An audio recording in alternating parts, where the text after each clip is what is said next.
Hey everyone, it's Kevin, your entrepreneur here, and well, I decided to make a little quick video with the phone blog style because I just don't feel like setting up the table at the moment because as you see, it's clear. I don't have my stand. That's a decoration. That's a decoration. Just thought I'd point that out. So anyway, point of this video, I have taken my first UbetEATS delivery. And I guess that's a confession. I guess that is a confession because many of you are here because of the why you should not deliver for UbetEATS video. But I made a follow-up video called Should You Still Deliver for UbetEATS? And I did publicly question, now that tips were allowed on the app, would it still not be worth doing? And I kind of decided it probably was, but I had not actually taken the plunge and jumped into UbetEATS myself. I did it. I entered it, and it was interesting because, the first time that little, chime came up and it said meal instead, it was like, this is interesting. So I accepted it, picked up Panda Express, didn't have to pay for anything, drove, and I was told to stay in the car. And that went very well. Very, very well. She came out, I handed her food, she handed me $3 in cash, that was great. Later on today, there was a second meal. It was McDonald's. This person was in an apartment complex, felt that I should take it to the door. I told her that the app had very clearly instructed me not to get out of the car, and she had to come here.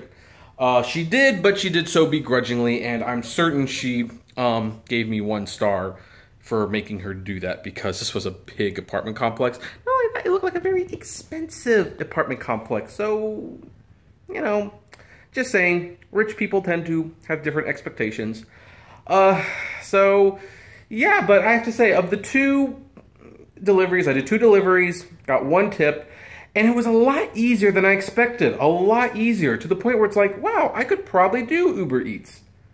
And of course, I saw Drive Girl Drive's video about how apparently they're going to have people request, they're going to have it so that people can opt out of the curbside delivery and have people take it to their door. And I just want to reiterate right now, if they do that, they will pretty much officially have lost the one advantage to doing UbetEATS, because the tips were not great.